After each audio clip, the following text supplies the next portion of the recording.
Halo semuanya dimanapun kalian berada, bagaimana kabarnya? Kembali lagi bersama saya si Om Jin. Kali ini saya akan merangkum sebuah film yang sangat amat brutal, dan film ini berjudul Nobody yang dirilis pada tahun 2021.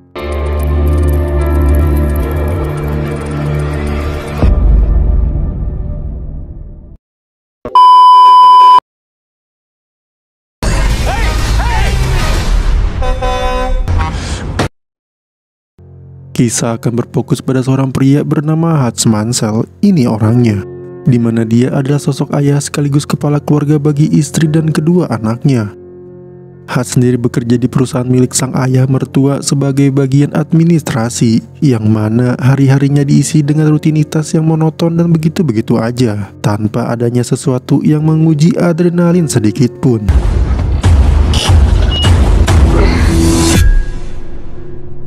Hingga suatu malam kediaman Hutch pun didatangi oleh dua pencuri, yang mana Hutch berhasil memergoki mereka. Namun karena suatu alasan tertentu, Hutch pun membiarkan mereka mengambil sejumlah uang receh yang jumlahnya tidak terlalu banyak.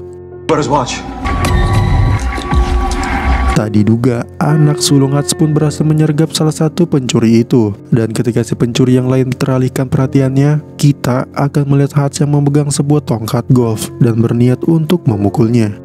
Namun apa yang terjadi, Hutch pun meminta anaknya untuk melepaskan pencuri itu dan membiarkan mereka berdua kabur begitu aja. I said let him go. What the fuck, Dad? Alhasil anak sulungnya pun merasa sangat kecewa dengan tindakan Hutch, ditambah sikap polisi yang seolah ikut menunjukkan rasa kecewa terhadap sosok ayah sepertinya. Now if that was my family.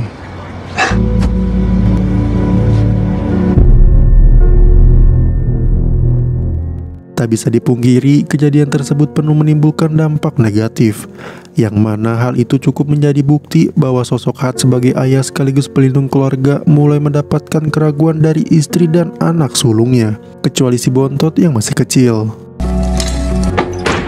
Tak cukup sampai di situ, tetangga sebelah rumahnya pun memberikan sindiran keras dengan mengatakan bahwa jika rumahnya kemalingan, dia tentu tidak akan tinggal diam dan akan memberikan sedikit pelajaran kepada para maling tersebut. Dan itu cukup membuat Hutch tersungging.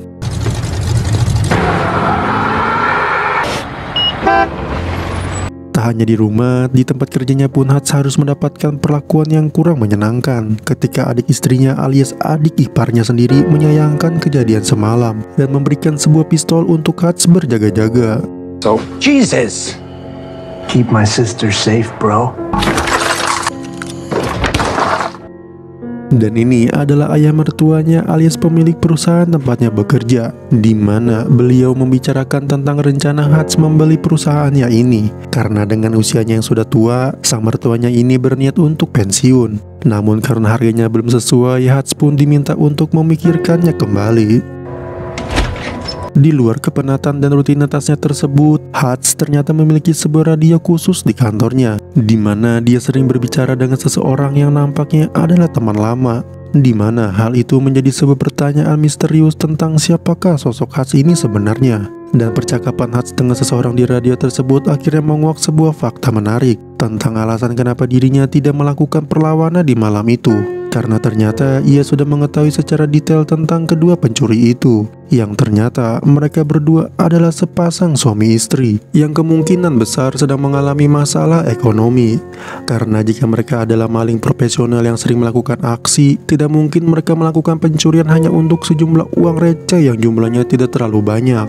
Dan yang paling menarik dari semua itu adalah pistol yang mereka gunakan saat malam itu sama sekali tidak berpeluru. Dan itulah alasan kuat kenapa Hutch tidak melakukan perlawanan. Dengan semua fakta barusan dan dengan semua analisa yang bisa dilakukan ini, jelas menambah rasa penasaran siapakah sosok Hutch yang sebenarnya. Now I know why you didn't do what you didn't do. Selepas pulang kerja, Hutch pun pergi ke panti jompo untuk menjenguk ayahnya yang tentu sudah sangat tua, di mana beliau hanya bisa duduk di atas sofa sambil menonton video masak-masak. You don't look okay. Saat pulang, Hutch pun berdiri tepat di depan rumah, di mana dia melihat keluarganya sendiri dan merasa bahwa dia cukup kecewa dengan dirinya sendiri yang gagal menjadi sosok pelindung bagi keluarga. Dan itu cukup membuat Hutch merasa kecewa. Saat sudah masuk rumah, istri dan anak sulungnya pun masih bersikap cuek terhadapnya. Namun ketika si bontot mengeluhkan tentang kalung anjingnya yang hilang dan mungkin terbawa oleh kedua pencuri semalam, disitulah Hutch benar-benar sangat emosi.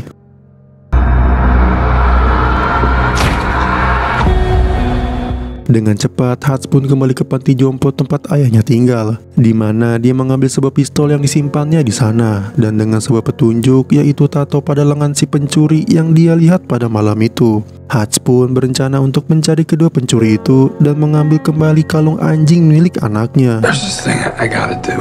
Then you best go do it.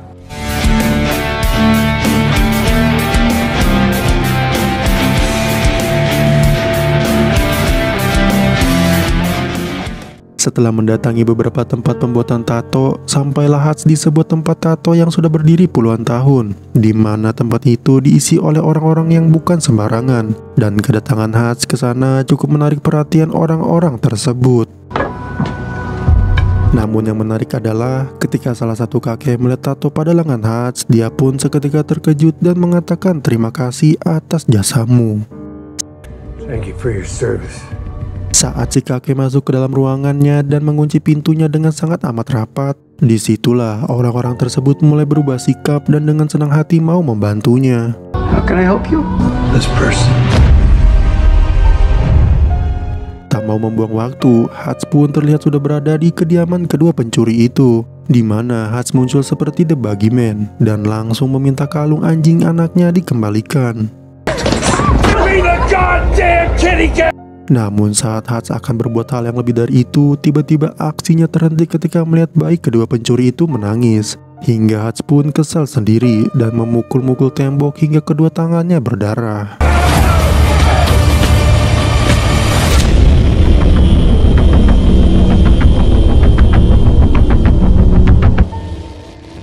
Dan disinilah dia sekarang, duduk di dalam bus menuju rumah dengan semua perasaan kesal yang gagal untuk dia lampiaskan. Namun suatu keberuntungan terjadi ketika ada sekelompok pemuda yang mabuk dan masuk ke dalam bus, di mana hal itu membuat Hutch seketika tersenyum karena akhirnya mendapatkan sasaran empuk untuk dijadikan bahan pelampiasan emosinya. What do we have here?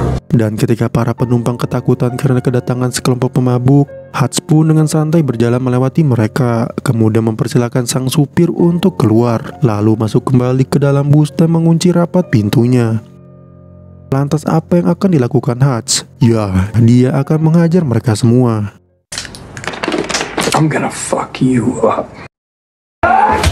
Terjadi perkelahian 1 lawan 5 pemuda tinggi besar, di mana Hutch yang memiliki perawakan kurus dengan brutalnya menghajar mereka semua. Yang mana adegan ini cukup ditampilkan secara realistis, dan itu sangat-sangat beradrenalin.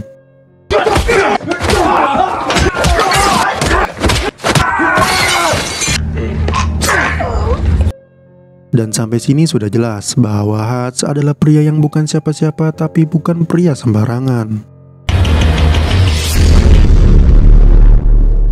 Ketika di rumah, sang istri pun awalnya terkejut dengan banyaknya luka di tubuh Hutch. Namun tanpa banyak pertanyaan, dia pun mengobati Hutch dengan sepenuh hati dan menemaninya sampai dia tertidur lelap.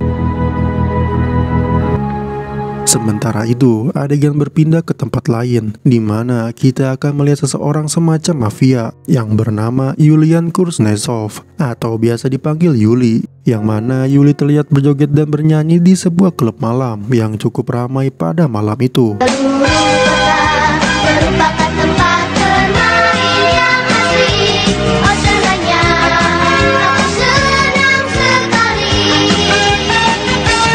Yuli sendiri adalah seorang mafia Rusia yang memiliki usaha penyimpanan uang, yang mana rekan-rekan sesama mafianya mempercayakan semua uang mereka di tempat penyimpanan milik Yuli.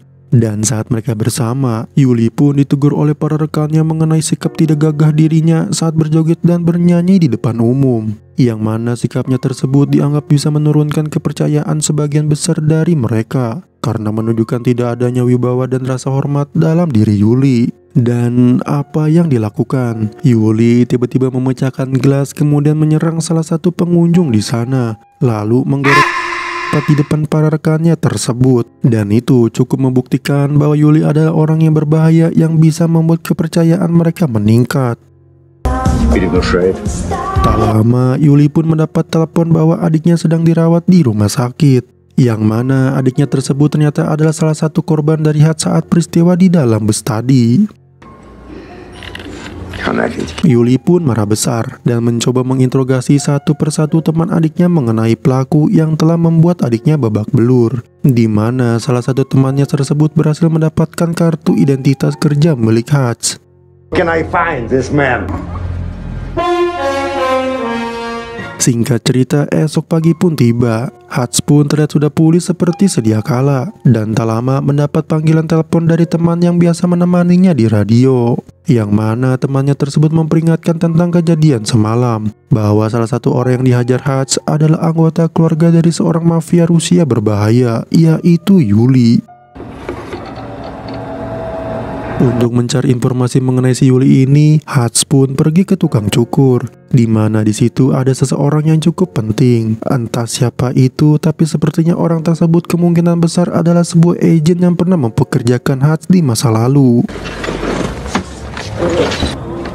He's as bad as they come. Dan setelah melihat dokumen tentang Yuli, Hutch pun tidak sedikit pun menyesali tentang perbuatannya semalam dan akan menghadapi setiap resiko atas tindakannya tersebut. Yuli sendiri memberikan kartu identitas kerja milik Hutch kepada stafnya, di mana staf tersebut menyuruh salah satu orang dari pihak pemerintah atau Pentagon untuk melacak alamat dan semua hal tentang Hutch. Dan alangkah kagetnya si staf tersebut ketika mengetahui bahwa Hutch adalah orang yang sangat berbahaya, di mana kita bisa melihat beberapa foto yang memperlihatkan tentang kebrutalan Hutch di masa lalu. Sampai-sampai staf tersebut memutuskan untuk tidak ikut campur dan mengundurkan diri dari pekerjaannya saat itu juga. I'm out, no need to pay. Why you much? Saat Hutch dan keluarganya sedang makan malam, di luar dugaan Yuli ternyata bergerak lebih cepat dari dugaannya, di mana dia mengirimkan beberapa pasukan ke alamat rumahnya untuk menghabisi Hutch beserta seluruh keluarganya. Dengan cepat, Hutch meminta mereka untuk masuk ke ruangan basement, di mana mereka semua dibuat bingung bercampur kaget saat mengetahui bahwa ruangan basement mereka selama ini ternyata memiliki teknologi yang cukup canggih. Dan di saat keluarganya bingung dengan semua ini, Hutch pun meminta mereka semua untuk tetap tenang dan jangan panggil 911. Don't call 911. Ketika pasukan Yuli masuk, Hutch ternyata memiliki jiwa brutal 2 kali lipat lebih sadis dibandingkan John Wick, di mana dia menahan dan membantai sebagian besar pasukan Yuli dengan begitu gila.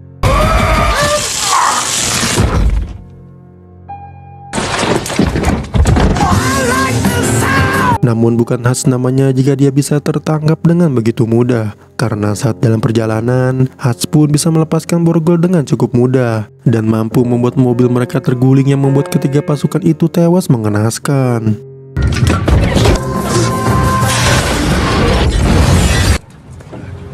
Hutch pun kembali ke rumah dan membersihkan diri, di mana dia dengan tenangnya membawa sang istri dan anaknya keluar dan melihat begitu banyak jasad yang bertebaran. Kemudian Hutch menyuruh mereka untuk pergi ke tempat aman sampai situasi benar-benar kondusif. Karena masih bingung dengan apa yang terjadi, sang istri pun bertanya mengenai apa yang terjadi sebenarnya. Namun Hutch yang low profile memintanya untuk percaya dan yakin bahwa situasi ini akan kembali baik-baik saja.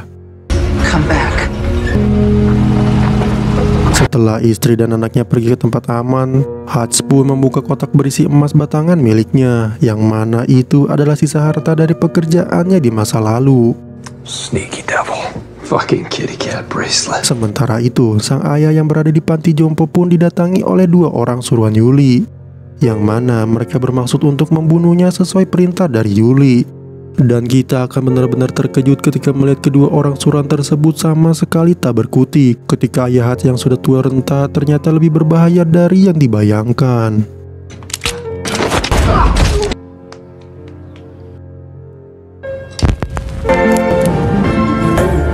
Setelah meledakkan rumah beserta semua jasad pasukan Yuli, Hutch pun menemui ayah mertuanya untuk membeli perusahaan tempatnya bekerja dengan emas batangan yang dia bawa. Si adik ipar pun menolak kesepakatan tersebut dan sempat akan memukulnya.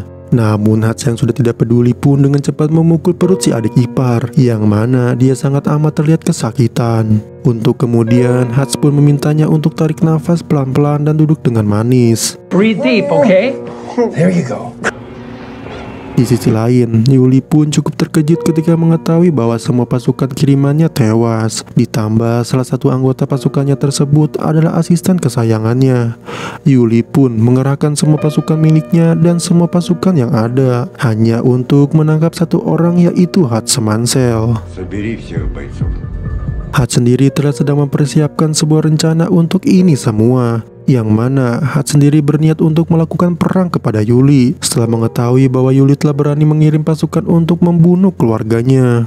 Tanpa ragu dan tanpa rasa takut sedikit pun, Hats pun mendatangi tempat penyimpanan uang milik Yuli, di mana dia dengan santainya membantai puluhan pasukan bersenjata di sana, yang mana itu menyiratkan satu hal, bahwasannya Hats pernah melakukan yang lebih buruk dari ini di masa lalu.